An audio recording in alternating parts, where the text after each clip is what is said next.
xukunkii aad ku xukunto ayaa lagu xukumi doonaa qiyaastan oo lagu qiyaasi doonaa. Soomaalidii waxay noqotay Soomaalidii way sii dhamaanaysaa miyaan dhahnaa? Soomaalidii bahal bay noqotay miyaan dhahnaa? Soomaalidii waxay noqotay mid qalbigeeda iyo maankeeda ku shaqeeyo dhiigga iyo dhimashada.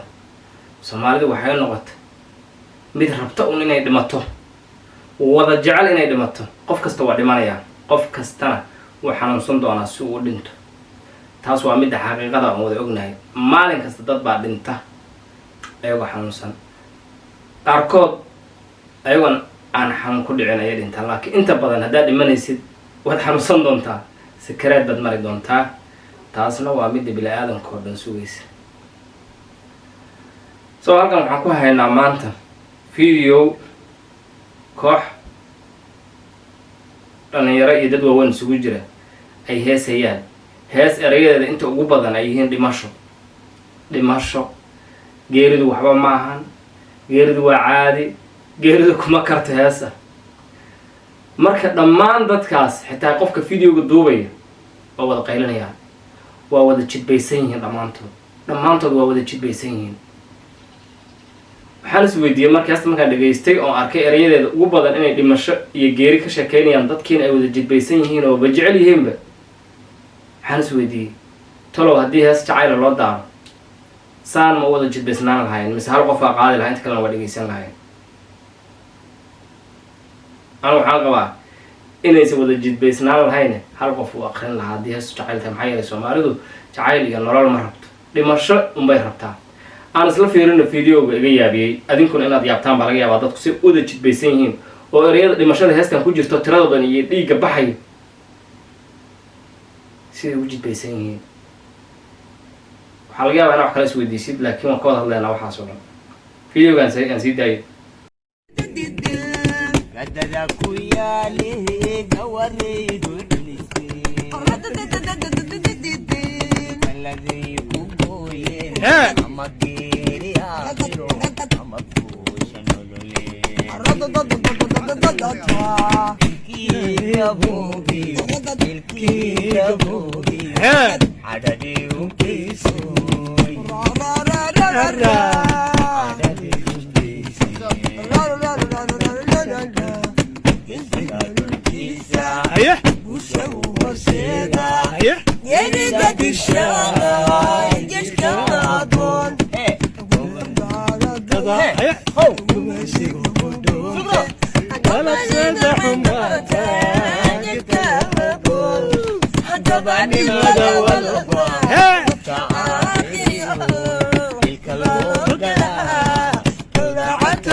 aad iyo aad heesta waad aragteen. horta heesta erayadeeda dhammaan erayada wanaagsan dhammaan waa horta eraya ay cuneen.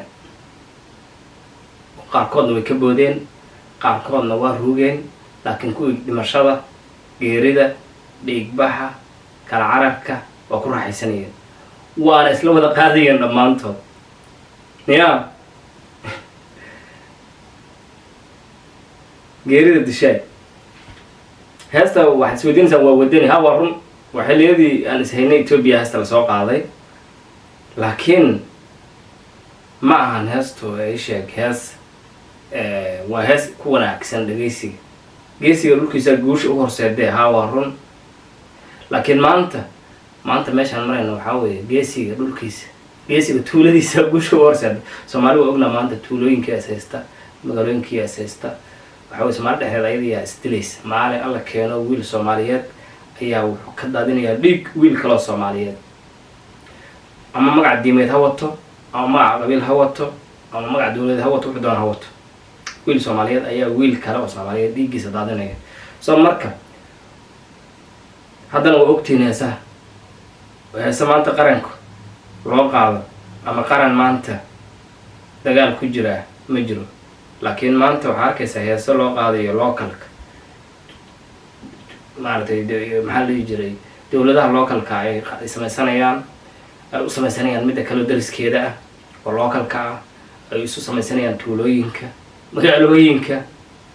marka waxaan ka fekeray bulshada hadda intaan 6 qof meelaha 5 qof baan hal hees oo ka sheekeynaysa burbur dhiig qof dhimanaya ka sheekeynaysa dhammaantood lagu dhulkeen waaye waa isruxayaan waa boodboodayaan. bal haddii hees jacayl ahaan lahayd ama hees wax dhis ahaan lahayd dhisma ahaan lahayd ama hees ka sheekeynaysa waxbarashada ahaan lahayd ama hees ka sheekeynaysa maxaa yeelay bulshadu waxa ay maanta taqaan waa qof dhintay keliya wax kale ma taqaan. dhisma ma taqaan, beero la sameeya ma taqaan, jidad la sameeya ma taqaan, waxbarasho ma taqaan, horumar ma taqaan, nabad ma taqaan. baddaas aan leenahay bad weyn baan leenahay hore lagu haystaba hadda iyada dhamana lagu haysto ma naqaan si looga kalluumaysto si loogu nasto ma naqaan.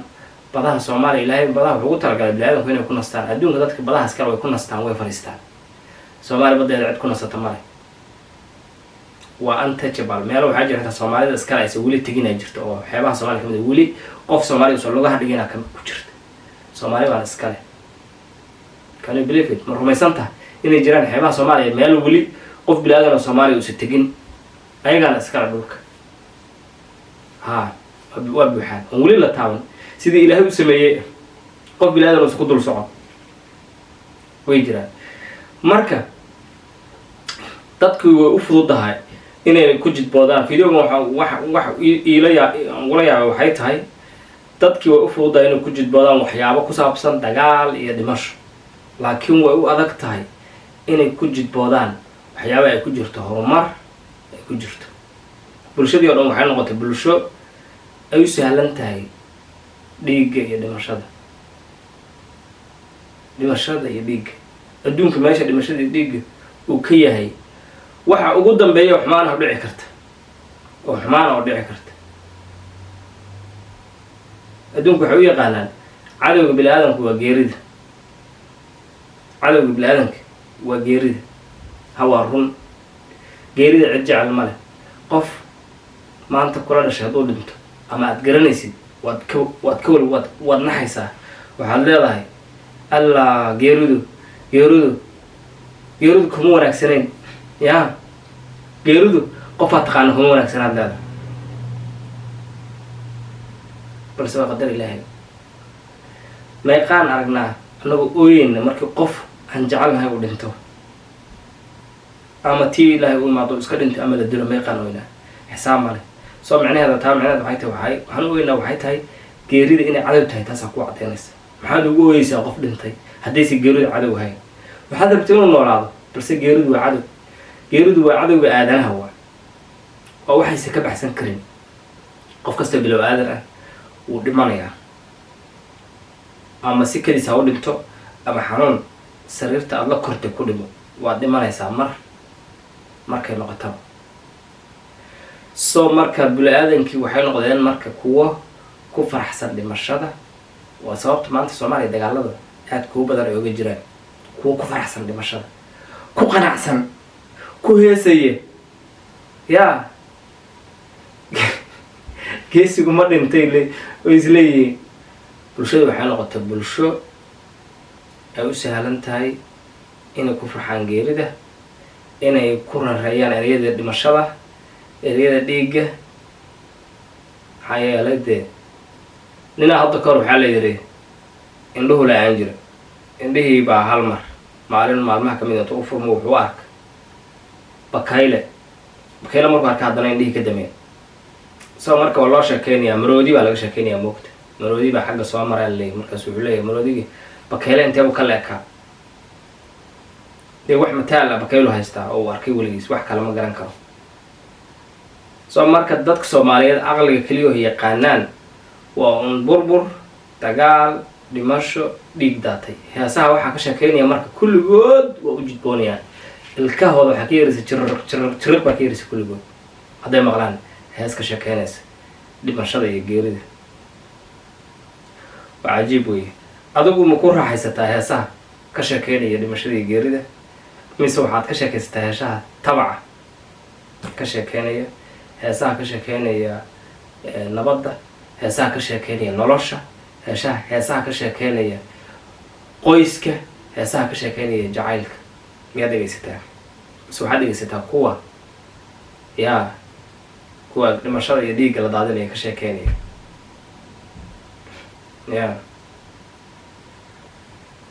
haddii halkaa nala soo gaartid please YouTube channelka subscribe saar inta video lamida ku kulmi doono sidaas iyo nabadgelyo